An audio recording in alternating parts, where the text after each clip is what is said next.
Alright, what's going on, guys? Today we got a basic beginner's guide to buying a used NA Miata. Disclaimer, I've only owned one Miata. This is my first Miata that I have out here we're about to go to. But I'm just going to give you the little things that I've learned over owning it for a year and a half, almost 2 years coming up. And just talking about buying and selling Miatas. Let's take a look at Evan Shank's throttle listing. This is why we got to talk about this. It's a 94 NA Miata track car. Price drop to $6,500. Evan Shanks, come on, dude. There's no way. $6,500, guys. I mean, it does have the roll bar, the RPF ones, but and a hard top, I believe. But if you want the hard top, you need to pay $8,000, I think. Yep, $8,000 with the hard top. A $1,500 upgrade, rare, but I'd say it's worth $1,000 at most. And 150,000 miles. I mean, my Miata has 138K. It's not pristine in any way, but that's just crazy. Let's go outside and see the car. So here's my car, a 1991 Mazda Miata British Racing Green Edition, and I'm going to use this to go over a few things like I kind of wish I knew when I was looking for a car, a Miata specifically. And the first and most important thing to me is right around this area right here. Miatas are really prone to rust. This whole section right here, I'll be careful, not up there, but like this down here, this whole like rocker, and coming into the wheel arch right here, definitely look for rust on Miatas. They're actually pretty typical. Luckily I live in Southern California, so rust is not that big of an issue, but if you live in the rust belt, I would definitely be cautious of that. And then kind of the same thing, you really want to take a look at the frame rails right here. These are the frame rails. You know, if someone slammed it on tarmacs and dailied it, then these will probably be pretty beat. It's a way to tell kind of how the car has been treated. Like Ricer Miata, his are pretty dented in because he slammed it and dailied it, but mine are not the worst, not the best. You can also get frame rail protectors for these that'll help guard it from getting dented and stuff over time. But if these are rusting, that's also bad too. So definitely look out for rust in this area, like I said, down here, and check the frame rails under the car when you're looking at buying a car. So coming under the rear of the car, this is something you should also check. When I bought my car, I did not check it well enough, and it was something I missed completely. It was a big mistake on my part. I actually checked the car out at night, which is something you should never do, but we were about to start winter break, and my friend was able to give me a ride like right after work, and he was like leaving the next day. All my friends were leaving for winter break, so I just did it, which was a bad choice, but whatever, I still got the car. But this bar right here, it like put support from each side. The suspension was actually bent upwards, like about to here, about the height of this. You can see the creases in the metal right there. And me and my dad actually unbolted this, and we put it on a hydraulic press and pressed it back straight. The metal's still kind of damaged, but this is an aftermarket part from like early Miatas. Like they don't even produce this part anymore. It comes with that bar and that bar to strengthen up the rear a little bit, so I cannot just buy another one, so we just bent it back. But back here, definitely look.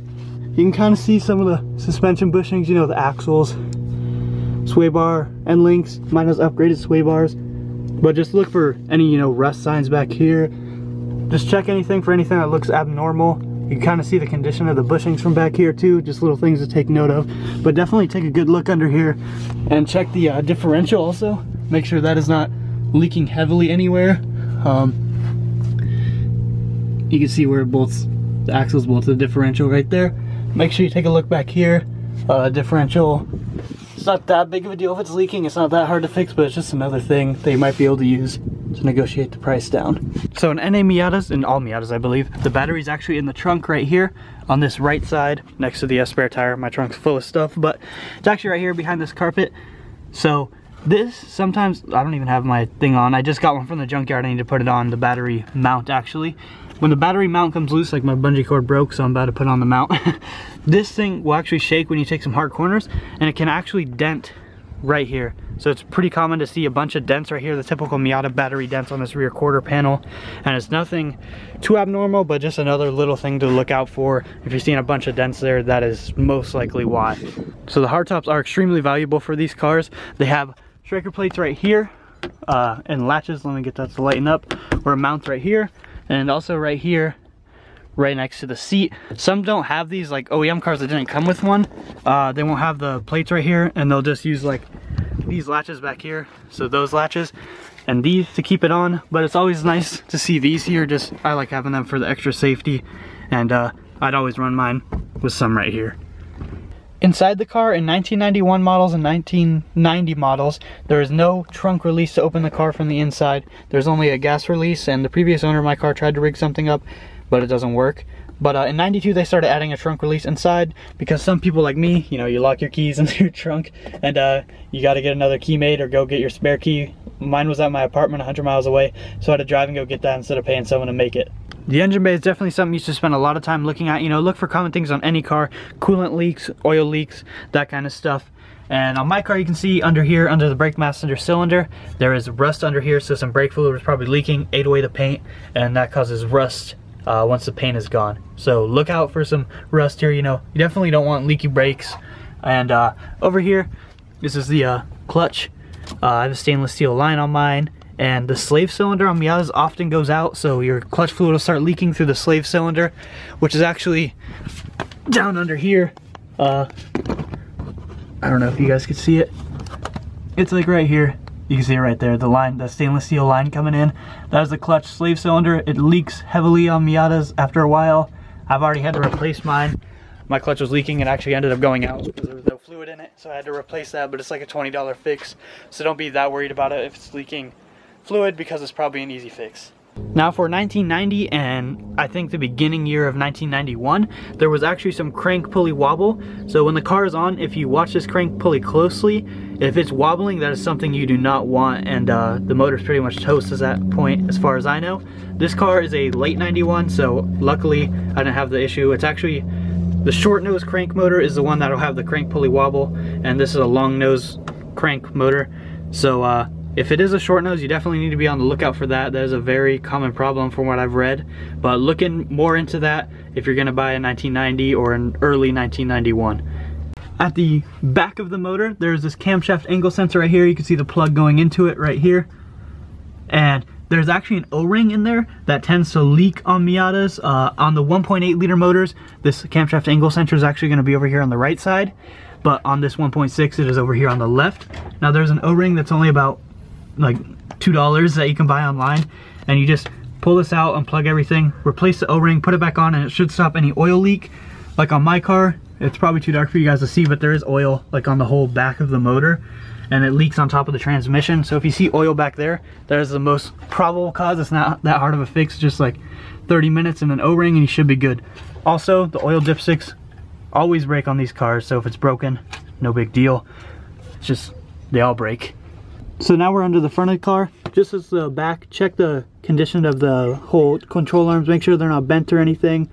Try and check the suspension bushings as much as you can. As much as you can see down here, you're not going to be able to fully do everything with the car on the ground most likely. And then here's the steering rack. You can see mine has a broken boot right here. Not that big of a deal, easy fix, but sometimes dirt and stuff could get in there, so I need to fix that. But look for coolant leaks, that kind of stuff, just like you would on a normal car. You can see mine has some coolant spraying from somewhere. It's been leaking really slowly. I don't know what's happening, but might be this hose right here. Sometimes these hoses just get old and they start going bad and leaking. But yeah, there's the oil pan. If the oil pan gasket is leaking, that can be a pain to replace, because I believe you have to drop the front subframe to get to the oil pan and replace that oil pan gasket. So if it's leaking from there, just know that. But just like any car, you know, check the conditions of the belts right here. My car, obviously not the most prestigious example of a well-kept car, but you know, the better condition this kind of stuff is, you can kind of tell if the owner took care of it or not. As I said, mine's not the best example. But I have some aftermarket parts. You know, I have this strut bar right here, this Jackson Racing cold air intake, and there is a catback exhaust with a stock OEM header. Aftermarket parts on Miatas are kind of hard. I don't know if they really add value. Lots of people actually prefer a fully stock Miata so they could build it themselves, and I would have preferred that if I could go back in time, but they're expensive to get a fully stock, you know, low mile Miata. But having this and stuff has actually been fun. I really like the intake with the exhaust. It makes the car a lot more fun. Coming inside, these are old cars, you know, so the interior is most likely not going to be perfect. Things like this, the shroud right here for the cluster does break. You can see mine broke right here. Now, it's not that big of a deal, you know, it's just a plastic interior piece, but these are about $100, I believe, to get another one. And the 1.6 liter cars, the NA6 and the NA8, have different versions of this. So, you know, finding one can be kind of difficult, take a little bit of time. not that big of a deal if you know you're buying a junker $1,000 Miata, but if you're trying to buy a pristine car, look out for things like that, because that's gonna be $100 to fix probably. Also, these vents, they typically droopy down, and you know, you'd be driving and those would go down here and not actually blow in your face. And there is you can buy a Mitsubishi Eclipse vents, I think, for like $30–40 and put those in. That kind of solves that issue. But normal wear and tear on these cars, you know, they're pretty old, so they typically will have, you know, normal wear and tear and stuff. Mine's missing the speaker panel because I need to get these clips out somehow. But this is the BRG, so it does have a tan interior. I removed the soft top from back here. People with hard tops do actually do that a lot because it's like 40 pounds, I believe, that you remove from the car, and if you're running the hard top anyway, it's not that big of a deal. You don't really need it unless you live in like a rainy area, but when I take the top off in Southern California, it's not that big of a deal because it's most likely not going to rain. Also, I have a crack in the dash.